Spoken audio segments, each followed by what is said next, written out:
before we get going, let's bring up our filmmaker, Joseph Kahn, to say hello.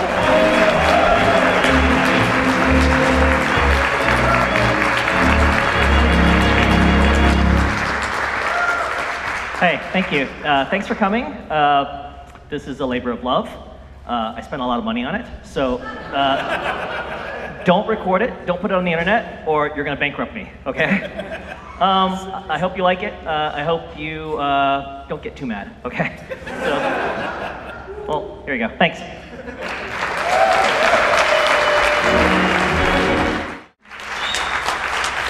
Let's bring the filmmaker back up. Please welcome again Joseph Kahn.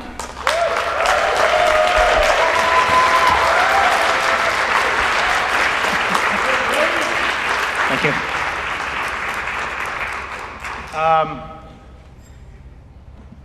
I kind of love the way that it ends, on that song cue. Are you trying to say something about young Adam at that point in his life, jumping right into Eminem's first single? Well, okay, so the obvious parallel to this movie is 8 Mile. Right. And the thing that I thought about was, this is not 8 Mile, obviously. 8 Mile, and people will compare it, but the reality is Adam and Eminem are two completely different people. They're both white, obviously, and they're not necessarily what you expect in the culture at the respective time, but Eminem's story is about a guy that was in the culture. Like, that's right. What he knew.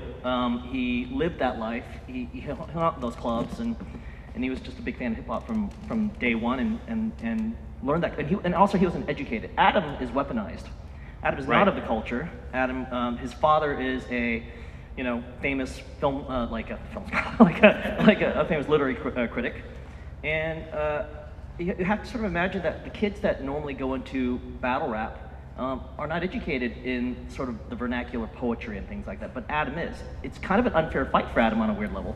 Like, he goes in there, like, is Adam truly a genius from the beginning, or is it the fact that he had all that education and he knew poetic structure and words and had a vocabulary and all that stuff, so that he could just apply it into battle rap? So if you watch the movie, Adam starts off as kind of like this guy that seems to be pretty good at battle rap, but he doesn't really earn his stripes until he loses everything. His girlfriend, his family, his self-respect. And then at the end, when he's sitting on a park bench by himself, that's when you can say, my name is. Right, right. I'm wondering, how long have you wanted to make like a rap movie? How long have you wanted to like? Because I feel like this is something that you've been sort of working up to in a lot of ways, and I'm wondering, like, how long has this been sort of in you to try something like this? Since 1993. Wow. Okay. Since you started basically making anything. Yeah. My entire career started in rap music. Right. It was the only way for me to break in. And I'm sure a lot of you know that I have a very big music video career, and I do a lot of pop music, but in order to break through, I was a kid in Houston. I went to NYU Film School for a year and a half, dropped out, and there was literally no way to break through at that point, and I didn't necessarily, and remember, this is like the early 90s, someone that looked like me wasn't what you would expect to be directing big pop videos, and it seemed to be a very insular world, and the only way for me to break through was anybody who could, give me $100. And those were rappers and drug dealers and things like that. And that's where I started, and it was a crash course in hip-hop culture that I just had no clue about. So when did that start to, did you start to think about it as a film? Like, when did you start to think about making a film that incorporated hip-hop? Well, I mean, from the beginning, it was already a cinematic experience as I was experiencing everything. I remember, like, I was from the suburbs, and all of a sudden being thrust into these neighborhoods and these lifestyles and these perspectives that I had just no clue about. On a certain level, even though I'm not a white guy, I was Adam in '93. But at some point you had to have thought, okay, well, let's use this story as a vehicle to attach messages to about race, about cultural appropriation, misogyny, the whole thing. It's all not just featured, but also dealt with, but not certainly not excused and not solved. You haven't solved racism with this movie, but I'm wondering, like, again, like, as a message delivery system, where, like, when did you start to figure out, okay, what am I going to say? What am I going to say with this movie, in addition to just featuring the music? Well, it comes down to actually just movie making in general, like, because these movies like Detention and even my short film Power Rangers and these are all self-financed. This is my money. This is loans that I take out from other people. So it's a very expensive process. And so at this rate, I'm making a movie a decade, right? So if I'm gonna make a movie, it's gotta count for me. It can't just be like some random thing that you're gonna just dispose. It's gotta be something that I feel like I can spend 10 years of my life on. And so I didn't really have anything to say about battle rap. Eminem came out, and 8 Mile is probably the greatest battle rap movie ever. And it's gonna be the archetype forever. And I didn't really know how to compete against that. And it wasn't until like a couple years ago, and it was society informed me. Because the world has changed. Even when I started doing videos in '93, there were race politics in '93, and they're very different from 2003, and very different from 2013, and very different from 2018. And society kept moving in a way that it just seemed like society was fraying in a weird way. New generations were coming up, the millennial generation came up, the Generation Z came up, and all of a sudden, I remember there was this weird kickback from the internet where it seemed like nobody was able to say anything for fear of offending people. And that seemed to be the big thing. And like, I remember even my Twitter, that some of you probably know about, is very offensive on many levels. But for like something that was, if you said it like 10 years, it wouldn't be offensive. But now we're just hypersensitive about it. And not that I'm making a judgment call on whether people are being offended or not, but it's a fact, people are more offended now. And the only place where it seemed like anyone would say something that had no filter was battle rap. And I would watch battle rap and I would see like a white guy and a black guy say the most racist shit against each other, and then we'll get a beer. And I thought that's an interesting mechanism going on in terms of how society is working. Why does it work there? Why does it not work in real life? And I wanted to explore that and also explore the limits of what that speech is. I'm curious, when you're writing a screenplay for a film that is featuring battle rapping, which is supposed to be off the top of your head, spontaneous, do you write that, or do you get the guys the battle rappers that you've hired to do this, to do their own stuff? And I know the two leads here are actors, so they didn't write, but like, tell me about how you incorporated the battle rapping into your screenplay. Well, the first thing is that I reached out to a battle rapper named Kid Twist, who actually is a lot like Adam. He's a Canadian guy that went to a very like high-end college, and he was rapping, and I found out a little bit about his history, and I could tell by the way he was rapping that he wasn't rapping like other guys. It seemed to be very literary. In fact, he would sometimes make these literary jokes, and it would just completely go over the audience's head. And I was like, who is this guy? So I reached out to him, and I reached out to him just to say, let's make a movie. It wasn't even about battle rap, maybe a horror film or a comedy or something like that. And then eventually we just started talking about battle rap, and we decided to make a battle rap movie. A lot of the raps are written by him, but then there are raps written by the battle rappers themselves. By the way, I would like to bring someone up here on stage. We actually have a battle rapper from the movie who's local to Chicago, Big T. Are you still here? No, he is.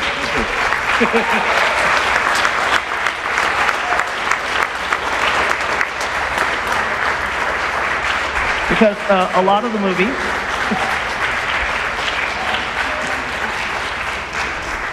Can we get him a chair? Someone grab my chair. We got one.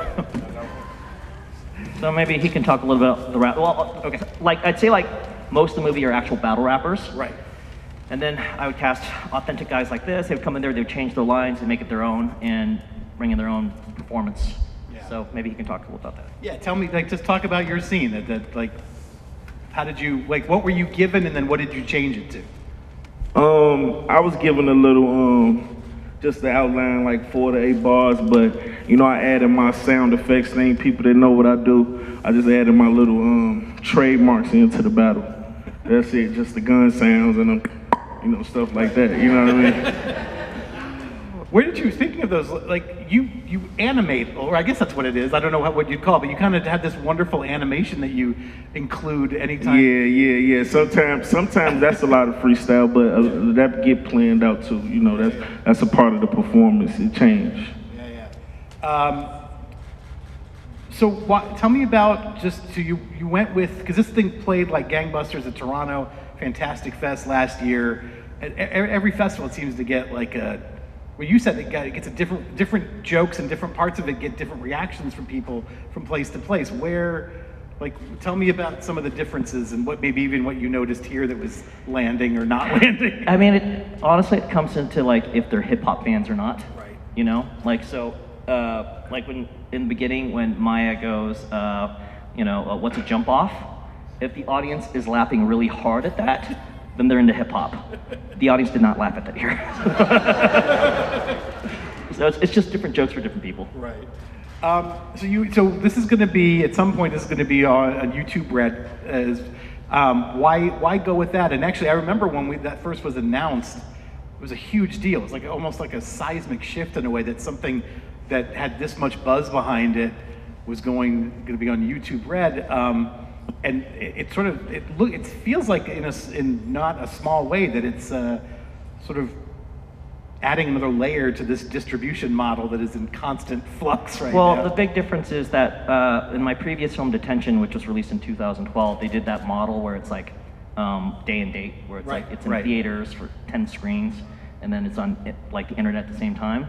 That doesn't fucking work. Like nobody shows up. So the good thing about the YouTube thing is I had different offers on the table. The one that I liked the most is that they're going to do a theatrical run. Right. And for YouTube, that's different. You know? And they're putting a decent amount of money. Like it's called P&A or whatever. It's like the advertising budget. Mm-hmm.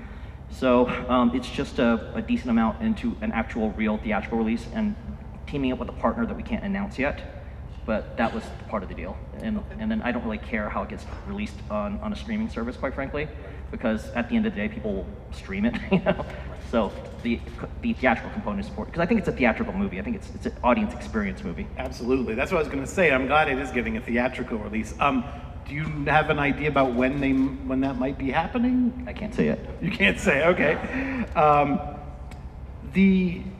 Were there any moments, and this could be to both of you, were there any moments when you wrote something that maybe you thought even crossed the line, that maybe you felt you needed to pull back a little bit? Yeah, actually not me, but the writer, Alex Larson, who's a battle rapper. And this is a battle rapper who insults people for a living. And these guys, I mean, it's just bloody and ugly. I mean, it's a dog-eat-dog world, right? Yeah, you kind of can say what you want. You kind of say anything, you kind of go for it. You don't really supposed to hold back, but I guess you got to a little bit for the film. Yeah, well, like when he did the last draft of the final act of the movie, he wrote something was missing. He actually didn't write where Adam goes after Ben Grimm's daughter. And I told him, "You got to do this." He goes, "It's too mean." I'm like, "No, write it. You're a battle rapper. Write mean." And so he had to go back in there and add that. He literally was too afraid to write those lines. Right. That's the reality. That's the reality. Is if you got people that pass, people will use that in the battle. So. I was going to ask you, do people tend to try to at least make an effort to keep their private lives private? You got to keep your private life, because everything is up for grabs, everything, and it got to be used, because these people are going to enjoy it and laugh, and it's used against you forever. So you got to. Is this the first time you're seeing the movie, or? Second time I've seen it in LA. I'm just curious what your overall reaction is to it. My overall reaction to it, I'm glad they touched on some points, like the things that we have to even keep in your personal life personal. Stuff like that, the premeditate, before the battle you see they was going through their head, their rhymes real fast and hard. That's what we go through 3 hours before we even touch the stage. So it's very strenuous on the brain. We have a microphone set up over here if anyone has questions, comments. Mostly try to make your questions in the form of questions if you can. Tell me about where did you find your Adam? Where did you find, because I don't think he's done a whole lot in this country. He's Canadian, right? I don't think we've seen him very much, but I did a casting call for this movie, and it was very interesting. Literally every actor in Hollywood turned us down. Literally, because all the white male actors are afraid of this script, because they say some nasty thing. Adam has to say the N-word. Adam has to say gay jokes. Adam is not a good guy, right? He says all sorts of crazy shit. And literally every actor in Hollywood, even actors that you think would need a role like this, we're all like, they're pussy, And actually, I'll tell you, one actor who plays the Flash on CW, I'm not gonna name his name. he actually signed on for a month and a half, and I thought, wow, I actually have a real actor, because one of the biggest problems in detention is that you don't know anybody in the movie, right? And I was like, you need a fucking actor that to actually sell a movie. That's what the distributors care. Right. And so I thought, well, he has a name, and he dropped out like a week before I'm supposed to fucking shoot, because he got cold feet. And then I went on this massive thing looking for every young actor, and Adam, his name is Callum Worthy. He's a Disney star. He's on this show called Austin Now. It's for kids, and he wanted to change his image, and he loved the script, and he just trusted me. He said he loved my work, and he trusts me. Right. And so this, yeah, good for him, right? And he was not afraid to be a villain, which is amazing. I mean, are these guys trying to be actors or not? Yeah. Oh. Yeah. All right, wait, that was, okay, here we go. Yeah. I'm just curious how this process compared to all your other projects. Was it harder to gain money, harder to gain distribution, being like such an easily offensive genre? You know, like my last movie I shot was 2010, right? This thing was shot in 2016. So the money is between 2010 and 2016 to make this movie. So that's what that is. So it took me 6 years to fucking save up for this movie. Shooting it felt actually easier than detention this time, because I feel like every time I make something, I become just better at it, you know? And so on a day-to-day basis, it felt kind of easy to shoot. Whereas for some reason on detention, it felt like every setup was like torture. This one felt faster and more efficient, and I just felt like a more confident director. But you said earlier that even your visual style you feel has changed between the movies and even since shooting this movie. Well, yeah, I mean, this one specifically, I wanted to get down, and like, it's kind of boring for an audience, but it's like kind of like my thing. Yeah. Like, I really wanted to focus on subjectivity and objectivity of the camera work in terms of the perspective of like who gets an over the shoulder, you know, whose point of view are we telling the story through, in what scene, how do we wrap it up, and how do we switch the objectivity, when do we make a judgment call? And it was like a deeper form of film grammar it's more subtle, but it took a lot of revamp. And if you watch the movie again, you'll see that there's points where there's lock-off cameras, and it goes to a handheld camera in the same scene, in the same shot. It was like all this like subtle work that I wanted to do, because at the end of the day, it's a talking head movie. And talking head means there's two people communicating, and how do you make that cinematic? And it was like a big obsession for me. Yeah. Hi, Joseph Kahn. I've known you since your time at HSI Productions. I'm just wondering, how has your work changed since your time with HSI Productions? And may we take a picture after this? Yeah, we'll take a picture. How's my work? When did I leave HSI? I think I left HSI in 2015. It's not been that long. Okay. And I think my work has gotten more calibrated for perspective, because that's the focus that I've been on for the last 5 years, in terms of like the subjectivity of it. I feel it's much more subjective now than it's ever been. Okay, thank you very much. All right, now we got a line. Let's do it. I have to rewatch to know when or what significant moments this was happening at, but I was just curious, what was the significance of the black cat that was seen running through several scenes? I know, it was like a problem on set, because it kept coming up on set. I couldn't do anything, just had to let the camera roll. It's a stray cat. You were hoping for some deep symbolism. The person behind me is a little bit suspicious of that answer. The person behind me is no longer asking a question. Yeah, I don't know, in a movie that like was dealing with this really difficult thing of trying to create space for psychological safety, I guess, how did you think about how to, coming from the white chick, how did you think about, how to like include women in it? Because, and I'm saying, it's not that I didn't feel offended, I just felt like equal and like neutral. And so how did you do that? No. Well, okay, so we knew there is a dialogue about white feminism versus female black feminism in there. It's not spelled out, but you can definitely see it in terms of the interaction.